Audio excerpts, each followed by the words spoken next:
श्री सरस्वती मैया की जय, श्री कृष्णचंद्र भगवान की जय।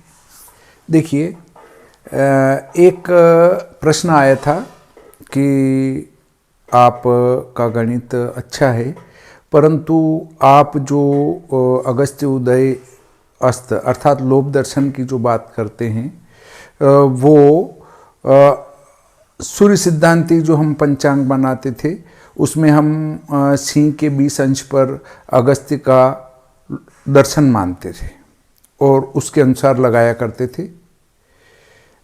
तो ये मत भिन्नता कैसी, इस पर हम चर्चा करेंगे।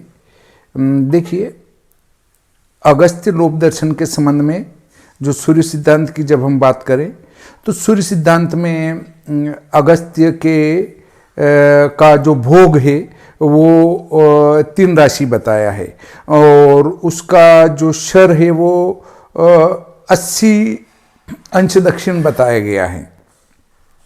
अब देखिए, कोई भी ग्रह एक स्थिति पर स्थित है तो वह सूर्य की विभिन्न स्थितियों में अलग अलग समय पर दृश्य होगा। अर्थात जब सूर्य 3 राशि का भोग करेगा तो वो ठीक उस अगस्त्य के नजदीक होगा, और जब उसके ठीक विपरीत जाएगा, 3 राशि विपरीत गया और 3 राशि और विपरीत गया तो 6 राशि विपरीत हो जाएगा।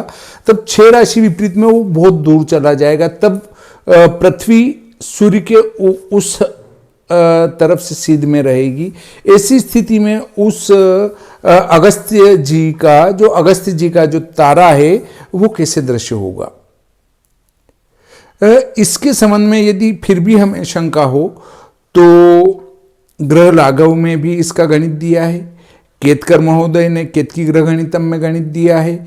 ज्योतिर्गणितम में भी इसका गणित दिया है। आप विभिन्न ग्रंथों का अध्ययन यदि करें तो पाएंगे कि अगस्त्य जी का लोभ दर्शन साधन किया जाता है और वो प्रत्येक अक्षांश पर अलग अलग दिनों में लोभ और दर्शन हुआ करते हैं। कहीं कहीं लोभ होता ही नहीं है और कहीं कहीं लोभ दर्शन में महीनों का अंतर तो कहीं दिनों का अंतर होता है।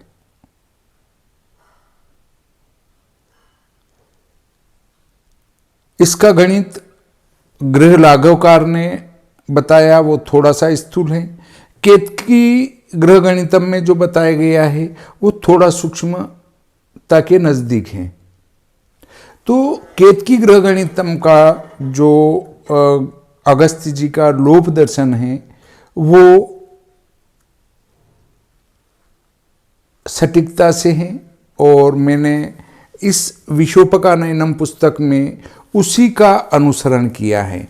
देखिए, अगस्त्य जी के लोभ दर्शन के संबंध में मैंने जो लिखा है इस विशोपकानयनम पुस्तक में, वो आप पाएंगे पृष्ठ क्रमांक 62, 63, 64 और 65 पर। अक्षांश 0 से लगाकर अक्षांश 55 कला तक, प्रत्येक 5 कला के अंतर पर अगस्त्य जी का लोभ दर्शन निकालकर दे रखा है।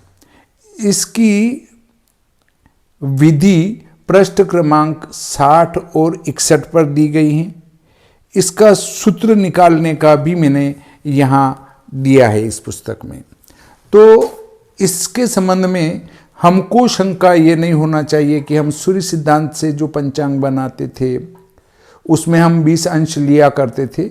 देखिए, अगर हम बहुत पुराने पंचांगों को उठाकर देखें तो ये पाएंगे कि उनमें सिर्फ कुंभे शनि लिखा है उस दिन, बाकी कितनी बजे आया कितनी बजे नहीं आया ये नहीं लिखा है।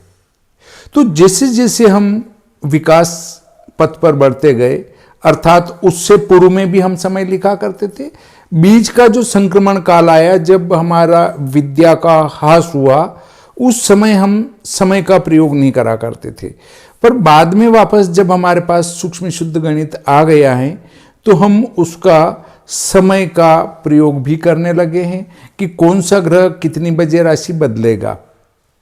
और इसी प्रकार अगस्त्य के लोप दर्शन पर भी हम अलग अलग अक्षांशों पर अलग अलग दिनों में अगस्त्य का लोप और अगस्त्य जी का दर्शन लगाने लगे हैं। इसके संबंध में एक पुस्तक में जो मेरे से प्रश्न किया, वैसा ही उनने उस पुस्तक में भी अगस्त्य जी के लोप दर्शन का फल दिया है, जो कि मैं उस लोप दर्शन के फल से बिल्कुल भी संतुष्ट नहीं हूँ। उनने लिखा है कि सिंह के 19 अंश पर उदय होंगे तो ऐसा होगा, 20 पे, 21 पे, 22 पे, 23 पे और 24 पर। इन अंशों पर अगर अगस्त्य जी का दर्शन होगा तो उसका ये फल घटित होगा। अलग अलग अंशों का अलग अलग फल उनने दिया है, उससे मैं संतुष्ट नहीं हूँ, क्योंकि 4-5 अंशों में ही अगस्त्य जी का न तो लोप होता है न दर्शन होता है। उनका अलग अलग अक्षांशों पर अलग अलग दिनों में लोप दर्शन होता है। अब आप कहेंगे कि नहीं, सूर्य सिद्धांती माना जाए तो देखिए, ग्रह लाघवकार के संबंध में ये आया है कि उनने 13 वर्ष की आयु में ही ग्रह लाघव लिख दिया था। तो अब सोचिए, वो स्वयं अंशावतार थे भगवान गणेश जी के, और उनने 13 वर्ष की आयु में बिना त्रिकोणमिति का उपयोग किए ही ये गणित लिख दी थी। तो कितने महान थे। और कहा जाता है कि उनके पैरों के भी आंखें थी, अर्थात वो पैरों से चलते नीचे थे देख, और आकाश को ही निहारा करते थे। तो ऐसे व्यक्ति ने जो प्रत्यक्ष देखकर अगस्त्य जी का गणित लिखा है, तो उसे सत्य ही मानना चाहिए। और हमें परिवर्तित दिनांकों में परिवर्तित अक्षांशों पर, मतलब अर्थात अलग अलग अक्षांशों पर अलग अलग तारीखों में ही अगस्त्य जी का लोप भी होगा और दर्शन भी होगा, उसके अनुसार ही इसका फलित देखा जाएगा। इसके संबंध में एक जो हम पंचांग में लिखा करते हैं बुद्धोदय, तो वो बुद्धोदय भी अगस्त्य जी के आधार पर ही लिखा जाता है। दूसरा इनका उपयोग होता है अपने दुर्वाष्टमी निर्णय में, कि दुर्वाष्टमी का व्रत कब होगा। एक वहाँ अगस्त्य जी के दर्शन का उपयोग होता है, एक वो कहा जाता है कि उदित अगस्त पंत जल वाली बात जो रामचरितमानस में आई है, कि अगस्त्य जी के उदय हो जाने पर रास्ते का जल सूख जाता है। इसके अलावा एक बात और आई है कि अगस्त्य जी के उदय होने पर पानी नहीं बरसेगा, और यदि बरसने लगा अगस्त्य जी उदय हो उस दिन, तो फिर लंबे समय तक अच्छा पानी बरसेगा। ऐसी बात भी शास्त्रों में बताई गई है। तो शायद आप जी के प्रश्न का उत्तर मिला होगा, संतुष्टि भी होगी। अगर ऐसा नहीं हो तो अन्य ग्रंथों का भी अध्ययन किया जाना बहुत ही आवश्यक है। इस प्रकार आज का ये प्रकरण यहीं समाप्त करते हैं। श्री सरस्वती मैया की जय, श्री कृष्णचंद्र भगवान की जय।